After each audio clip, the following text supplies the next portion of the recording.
Showdown, though, Cloud9 used to be the undisputed kings of North America, but this split avoiding relegation was a major coup.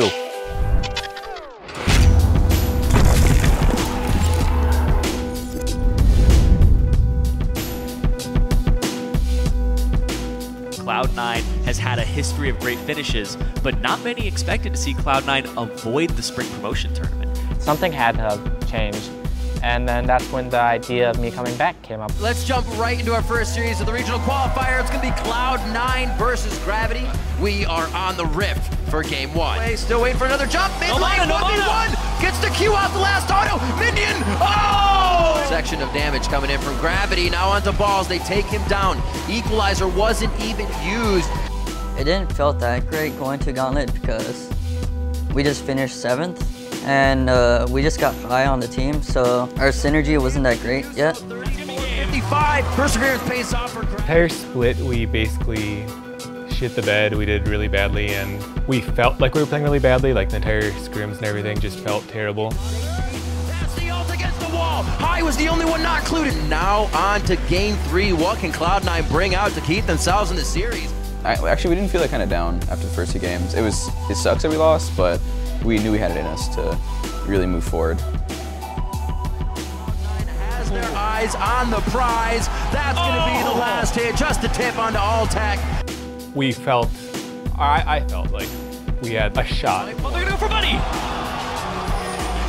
Cloud9 really want this game 5. That's going to be Alltech as well. I believe we're going to a game 5. Cloud9 keeping the world's hope alive. Now, our chances of winning through Gauntlet wasn't that high too, since we had to play like 3 best of 5s. I think Lemon said her chance was like 15% or something really low. I was like arguing that the whole time, that percentage didn't really mean anything, but we still had a pretty slim chance at getting through. Before the Gauntlet, played a lot better as a team, and we figured out a lot more about ourselves, I think. I think we struggled with having an identity. One is about to move on, and one about to have their world's hopes dashed here in the Gauntlet. It's about to be game 5, ladies and gentlemen. Cloud9 versus Gravity. Cloud9 once again on blue. Oh, nice flash. Oh no, the Shen! That's gonna be the last bit of damage. Keen again, using all resources to try and get a kill. And he is, hey, you know Balls went over the wall. High in Incarnation made sure that was happening. Yeah, he's really tanky. Just look how tanky he is. Takes about every ultimate / skill in the reels coming out from Gravity, and they're still able to take him down. A double kill coming in for Sneaky. That's a kill already for Incarnation on the fight as High picks one up for himself, and they are able to come back from the 2-0, or I should say 0-2 that Gravity put them in, to go 3-2 versus Gravity in the first Gauntlet game of the North American Summer Split. Cloud9 are moving on to take on Impulse. Back around in May, I stepped down from being a mid laner. The reason for that was a lot of it was because of my wrist, and it was like hurting a lot for me to continuously practice. And I didn't think it'd be fair for me to only practice an hour or 2 a day after scrims versus my teammates putting in double the amount of time, and that made me step down. Following that, they found a replacement for me. His name is Incarnation. When I first joined Cloud9, a lot of people had high expectations of me, and we started out really bad. My start wasn't the best either, personally speaking. So I kind of felt a bit guilty, I guess, because Cloud9 as an organization have always been at the top of the table. And this season, it was different. But it's all too late. Gate makes the big play, knocking 2 back into the base. And that's going to be the Nexus going down. 33.5 minutes, one last fight. Impact refuses to die. There we go. At the end of the split, even before the Gauntlet, it seemed like it was getting better. Like our scrims were going well. We were competing with the best teams. We were doing well. We were winning games. Go here. They get away from Earth. Incarnation out to the side. There it is. Can't help herself. Soraka goes down. Balls Tanky in the front line. Shotgun catches 2 though. They trade back on a High and into the back line. Sneaky goes for what he can. Finds a couple of kills. Now Apollo wants back. A double kill for Incarnation. Kills back and forth, but the fight gets won by Impulse. That's going to be the Nexus, and just as fast as the first one, Impulse. Once we brought back High, we actually had more focus on what we could actually accomplish. Gate gets jumped on by Sneaky the same. Now Elimination try to run away, very low on health. Zeke's Harbinger is on, and that's a couple of kills picked up with the 2-for-1. Impact the next one. That's a huge fight. A Quadra for Sneaky comes through. The dream of their reverse sweep. When we finally made the switch to High, like when Mito stepped down, It kind of was already started clicking more so, and then when High switched, it finally like brought everything together because we actually had decisive shot calling, and we had already tried to build up our synergy to where it should be. But there's no Yasuo left to fight back. It's a 5v3. Into the back lines they go. Cloud9 happy to dive. 3 kills already picked up. Cloud9 come back to even it up, 2-2. I felt like when I joined the team that we were going to be a Worlds team for sure. The inhibitor's open, they give it to Apollo. Here's the engage, the knockback by Azir, and goodbye, that's the first kill. Cloud9, they want to qualify for Worlds. They give up the game, they give up the series. Cloud9 get the reverse sweep, and they're gonna face Team Liquid. They've done it. Currently, Cloud9 6-4. Looking to make that 9. I felt like we kept improving each day of the kind of gauntlet. Like I felt like we learned from each best of 5 and kind of got better as it moved on. I actually felt like it was like extremely good practice just having 3 best of 5s actually on stage and actually able to play for our lives basically with every game. Well, I'd say I was the most worried against Team Liquid mainly, just because, you know, they're the final boss and they had obviously beaten Tip, and Gravity was worse than the others at the time. So it was pretty obvious Team Liquid was the strongest and they were the scariest. But I didn't really feel any like extra pressure or anything when we actually went against them. They were just obviously the best out of the 3.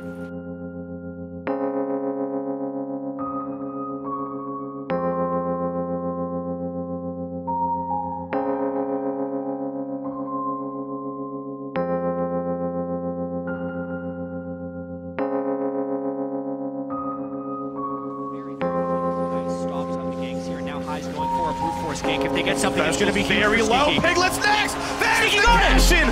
Plus 824 gold. Suddenly very aggressive here. Yeah. And oh, dear Lord, special. He's 1 hit away from dead. No ultimate. No ulti. Oh, Sneaky's gonna get it. Thank you very much. Plus 146. Ulti comes across, and Piglet's dead. That's huge. Quas nowhere to go. He's the next casualty. A double for Sneaky. High's doing it all for this team. He got the ganks on for Sneaky. He made the call for Baron. High back with the team. Took High goes in just to say, hey, get off my teammates. That's going to happen. Ulti comes across from Sneaky as well. A big pulverize hits a bunch. They push in Incarnation, who flashes away and is not caught. A big knockup from Braum. There's the shockwave. There's the first kill. There's a second one. It's a 30-minute win. Cloud9's killed everybody at this point. No one left to really stop them from pushing the base in. Sneaky goes for more. He stuns Piglet. He gets a triple kill. 8-0-3 on the Draven. He knows it's the league of himself. There's the Nexus. There's the game. Holy cow, Cloud9. Launch of the Victor, so team fights, they're actually built for them to happen right now. Oh, that explosive cast was amazing. Down goes the Vayne. Sneaky couldn't do anything else, but this one, a beautiful body slam flash. I Will Dominate carried that team fight. I think it's 2 for his team. 1 traded back by Incarnation. There's the pulverize. There's the startup. Dom is finally going to kill off High. There's the ace. There's the game. 28-minute win. Team Liquid's on High. Goes in as well. Can he land the passive? The third tick is still coming. There's Exhaust. Piglet goes down. That's 3 kills in a row. Quas is next. That's going to make it 4. And Cloud9 just owned the map. And here we go. There's the last turret. It took him an hour. He has no land the knockup. He's going to land another knockup from the Lulu, and High will not get away from this, but Balls shows up to buy some more time. Another Q comes out, but it's not enough damage. Incarnation shows up. The stun's going to get stopped by the Dominate knockup, and now Balls is overextended. No flash, no ult, no health bar. Big shockwave, but the Nidalee Javelin, but they still trade one back. High goes down. Dominate has to choose. Does he fight? Does he run? He goes for the fight. He picks one up. He's now running away from Victor. Balls says, I want it. Still goes to Incarnation. Turret 1 is gone. Turret 2 under fire. Piglet's up in 4. There's the knockups, but there's the cash-in. Sneaky takes him out. Quas is dead. On to the Nexus they go. A double for Sneaky. Piglet's back up, but Piglet's slowed down. Shockwave buys some time. Phoenix is 1 hit away, but cannot kill him off. Incarnation zones him out. That's going to be the Nexus. That's going to be the game. That's going to be a trip to the World Championship for Cloud9.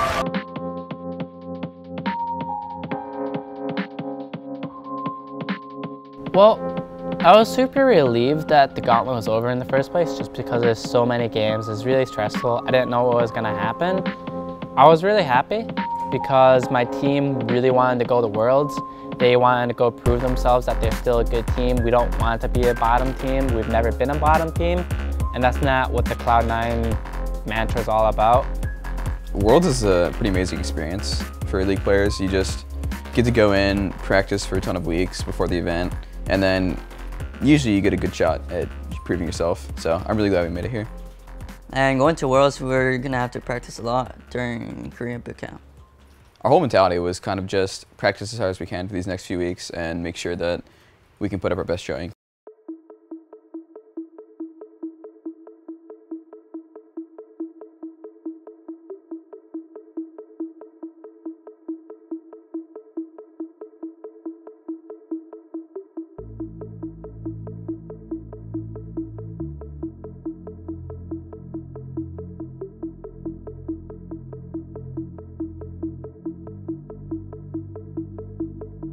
I like Korea.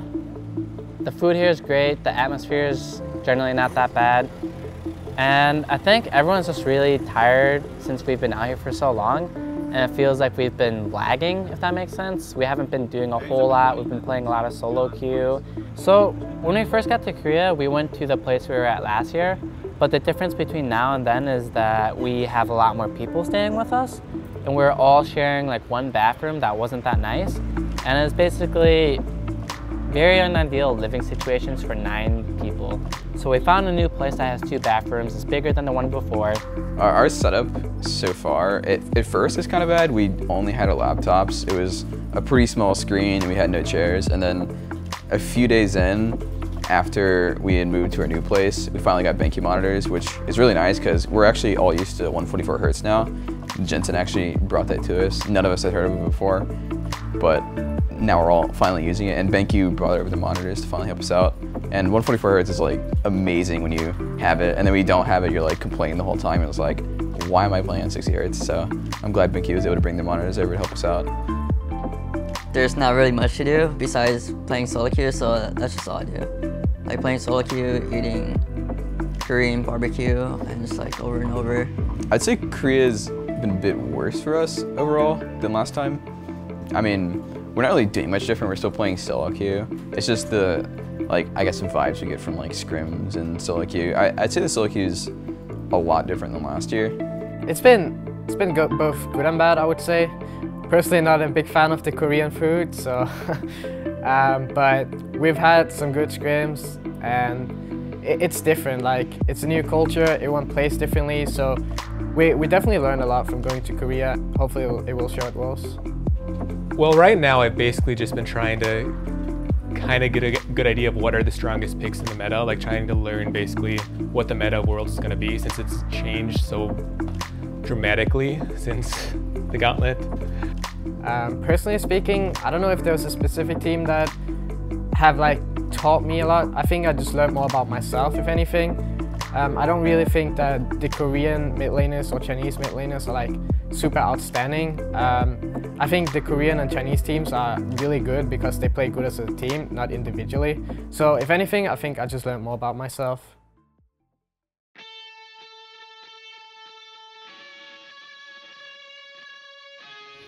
This past week, a lot of teams have been canceling their scrims on us. We even like went from 5 scrim days to 7 scrim days and 2 blocks to 3 blocks.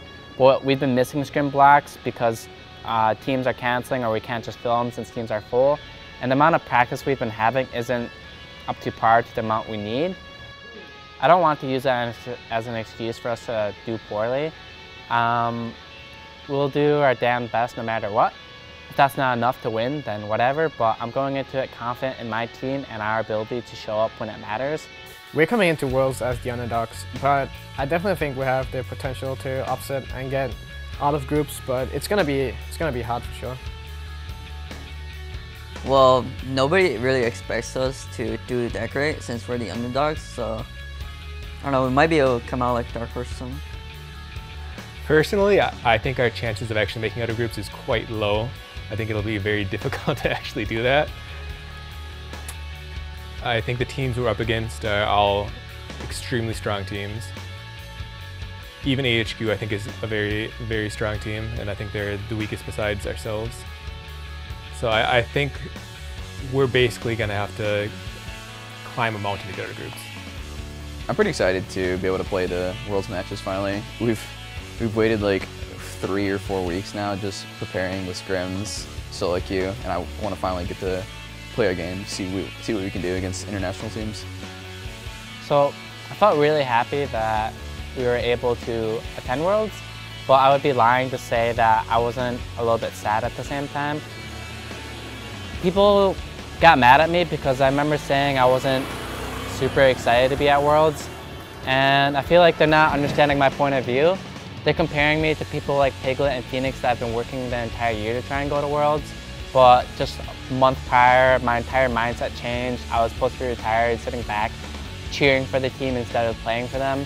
And I think people are just saying I wasn't grateful for this, I guess, which I feel is kind of unfair to me because everyone has different things they want, right? Piglet, Phoenix wanted to attend Worlds. Maybe I had a different mindset of what I wanted to do. I didn't let my own interests take over what the team wanted. Even if I didn't personally want to go to Worlds, my team wanted to, and I let that be the motivation for me to make them happy. And I got a lot of shit for that, basically, and I can understand why, but I don't know, I guess it's kind of annoying. But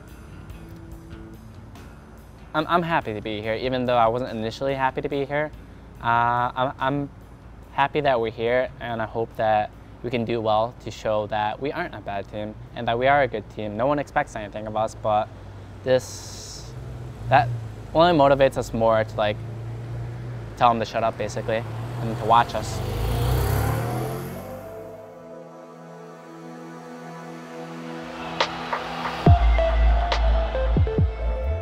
When a new person joins a team, there's always a honeymoon phase where people basically can forget about everything that was wrong with the old roster, the old 5. They found what they're missing when I left, and it was basically what I brought to the team.